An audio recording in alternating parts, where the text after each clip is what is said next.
स्वागत है आप सभी का एक बार फिर से हमारे चैनल एक्सप्लोर द वर्ल्ड में। दोस्तों, आज की वीडियो में हम आपको बताने जा रहे हैं ऐसे कुछ देशों के बारे में जहां पर आपको आसानी से वीज़ा मिल जाएगा और आप जाकर वहां पर रह सकते हो और वहां पर काम कर सकते हो। हम जानते हैं कि हम सभी लोगों की इच्छा होती है कि हम भारत से बाहर जाकर अन्य देशों में जाए और वहां के कल्चर को देखें, वहां पर हम लोग घूम सके, वहां पर काम भी कर सके।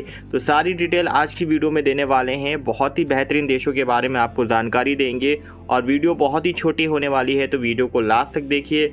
और अगर आप हमारे चैनल पर नए हो तो चैनल को सब्सक्राइब करना मत भूलिएगा। चलिए बिना किसी देरी की शुरुआत करते हैं। ऐसे देश हैं जहां मिल जाता है बेहद ही आसानी से काम करने के लिए वीज़ा। आप भी कर सकते हैं इन देशों में आसानी से अप्लाई। विदेश में काम के लिए वीज़ा प्राप्त करना हमेशा चैलेंजिंग होता है। अगर आपके पास कोई एबिलिटी या एजुकेशन नहीं है तो आप ज़्यादातर कार्य के लिए किसी भी देश में वीज़ा के लिए योग्य नहीं होंगे।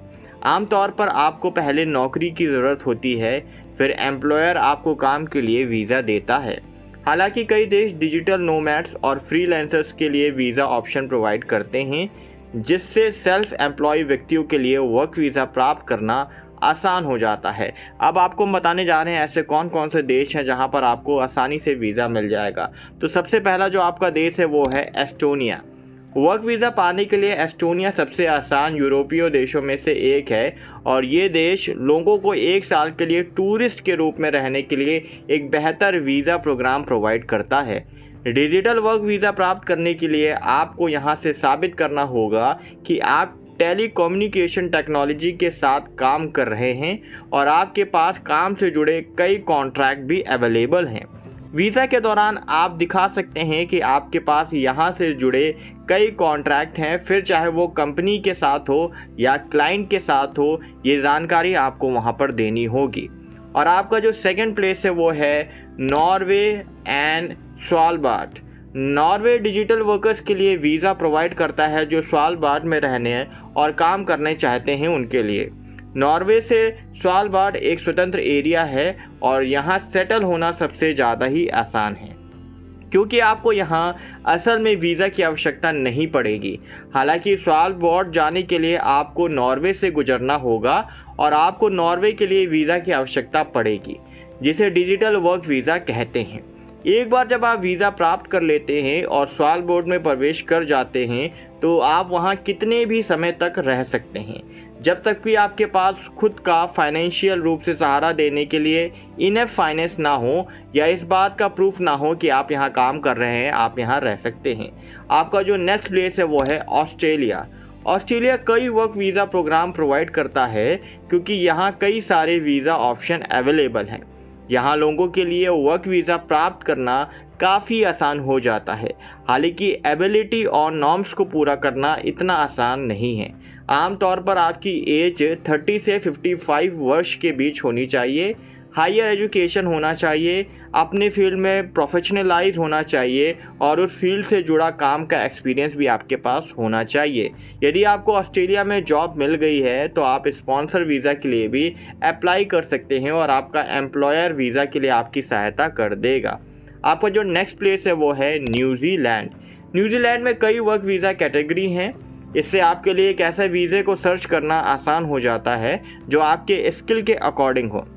न्यूजीलैंड वर्क वीज़ा के बारे में सबसे अच्छी बात यह है कि 50 से अधिक लोगों के पास कई ऑप्शन होते हैं जिन्हें वे चूज़ कर सकते हैं। इसके अलावा न्यूजीलैंड एक ऐसा देश के सिटीजन्स को वर्किंग हॉलिडे वीज़ा भी अवेलेबल कराता है जिसका न्यूजीलैंड के साथ समझौता हो। आप वर्किंग हॉलिडे वीज़ा के साथ न्यूजीलैंड में 12 महीने तक यानी 1 साल रह सकते हैं। एग्जाम्पल के लिए यदि आप यूके या कनाडा से हैं तो आप 23 महीने के वर्किंग हॉलिडे वीज़ा के लिए अप्लाई कर सकते हैं। आपका जो नेक्स्ट प्लेस है वो है जर्मनी। जर्मनी लेबर की कमी के कारण वर्क वीज़ा प्राप्त करने वाला एक आसान देश है। बढ़ती आबादी के कारण जर्मनी लेबर मार्केट को भरने के लिए और अधिक इमिग्रेंट्स को लाने पर ध्यान केंद्रित कर रहा है। हालांकि जर्मनी के लिए वर्क वीज़ा प्राप्त करने के लिए आपको एक कुशल व्यक्ति होना ज़रूरी है और आपके पास काम का भी एक्सपीरियंस होना चाहिए। अगर आपके पास जर्मनी के लिए नौकरी नहीं है तो आप जॉब सर्च करने वाले वीज़ा को हमेशा अप्लाई कर सकते हैं। इससे आपके कई महीने तक आप जर्मनी में रह पाएंगे और काम ढूंढ पाएंगे। नौकरी मिलने के बाद आप रेगुलर वर्क वीज़ा के लिए अप्लाई कर सकते हैं। इसके अलावा जर्मनी के पास उन लोगों के लिए एक स्वतंत्र वीज़ा ऑप्शन भी अवेलेबल है जो अपने दम पर यहाँ पर काम करना चाहते हैं। आपका जो नेक्स्ट प्लेस है वो है साउथ कोरिया। इंग्लिश लैंग्वेज बोलने वालों के लिए साउथ कोरिया वर्क वीज़ा प्राप्त करने वाला सबसे आसान देशों में से एक है।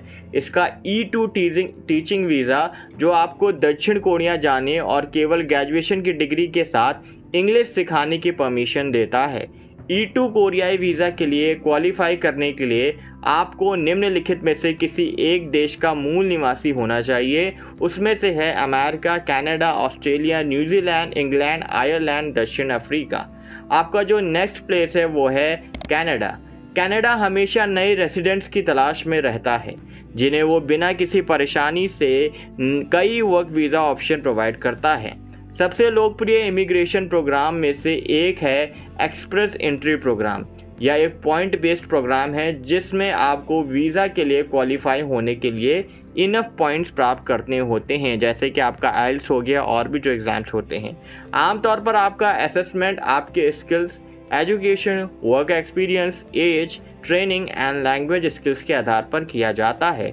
यदि आप एक्सप्रेस एंट्री प्रोग्राम के लिए क्वालिफाई नहीं होते हैं तो आप और भी वीज़ा ऑप्शंस का पता लगा सकते हैं। एग्जाम्पल के लिए कनाडा उन इंटरनेशनल स्टूडेंट्स के लिए टेम्परेरी फॉरेन वर्कर प्रोग्राम और पोस्ट ग्रेजुएट वीज़ा भी प्रोवाइड कराता है जो अपनी पढ़ाई समाप्त होने के बाद वहां काम करना चाहते हैं। तो आशा करते हैं दोस्तों ये वीडियो आपको अच्छी लगी होगी और आपको मैंने ये सारी कंट्री के नाम बता दिए हैं, यहाँ के प्रोसेस को बता दिया है।